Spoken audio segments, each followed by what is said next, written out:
Hi, I'm Jimmy, and this is a video documenting the making of a niche historical indie puzzle game.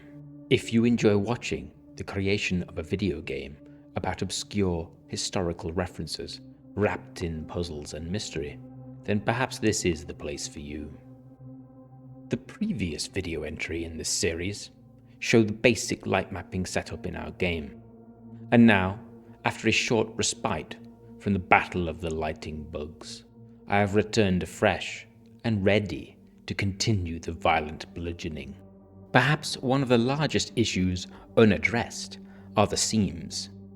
These seams are discontinuities in the lighting caused by different patches of the lighting texture being assigned to different regions of a surface. Now, you could potentially choose different places to split apart those patches and try and hide the issue. However, we will always need seams eventually, because even a simple sphere must be sliced apart somewhere in order to flatten it down to 2 dimensions.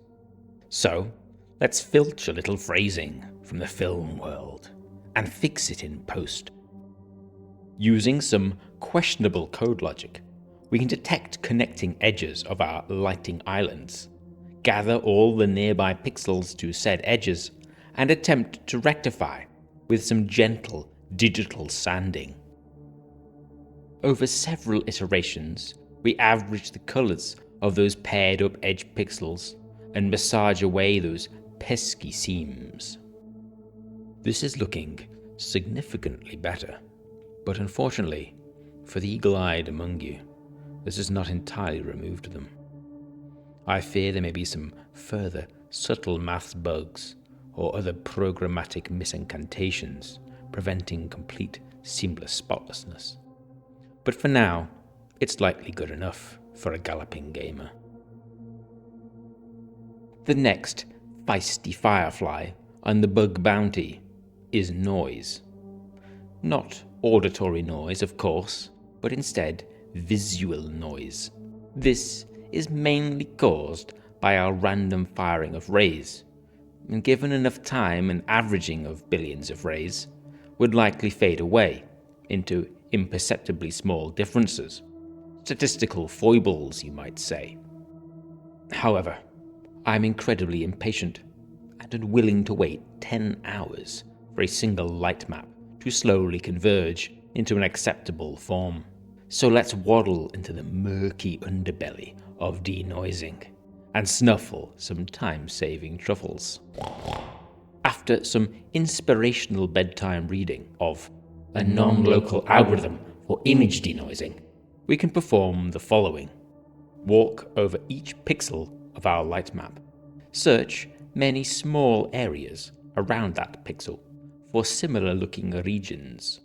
Average all those similar regions and obtain ourselves a pixel with reduced noise.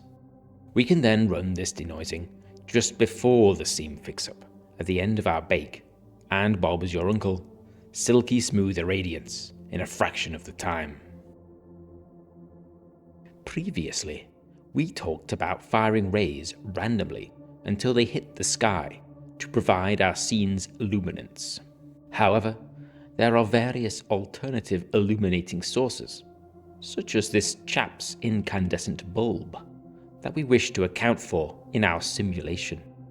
Now, we could just continue indiscriminately firing rays until we hit this tiny light source, and subsequently addition its bright contribution. This would technically work, but with such a teeny bulb, the chances of ever hitting it would be minuscule and result in very speckled and dingy lighting indeed. Instead, before we begin baking, let's round these light sources up.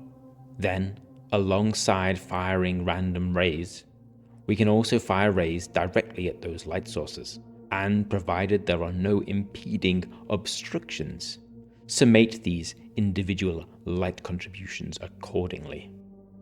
If there are many bulbs in a scene, to prevent catastrophic performance degradation, we can simply pick a small subset of our lights based on their distance and brightness, and using moderate levels of persuasive maths equationing, we can just compensate for ignoring most of the other lights.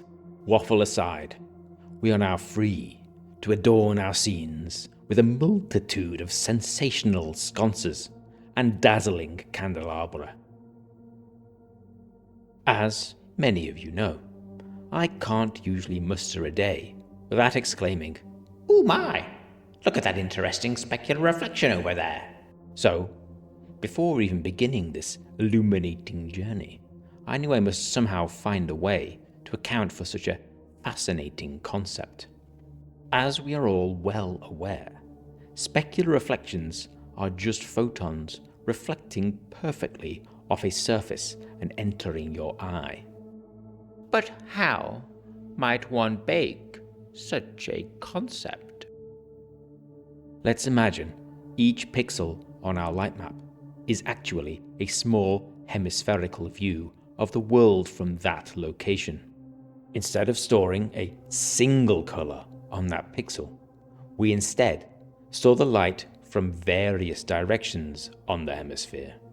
And to store those various directions, we just store an array of, say, 9 light maps, each covering a different section of the hemisphere.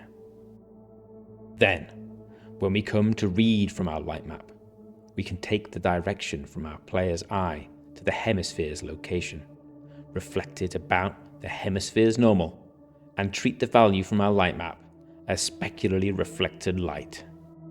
Out pops glorious, gleaming specular reflections as a final dopamine festival for the visual cortex. We have made it. Let us gather together and gaze upon the smouldering remains of the battlefield. Sure, there may be some shrimpy bugs left to quash, a couple of minor mathematical quandaries left to crack, but let us sweep them under the rug for now, and bask lazily in the bedazzling floodlight of what has been achieved so far. Please join us again next time for some more puzzling content covering the creation of our niche historical detective mystery game.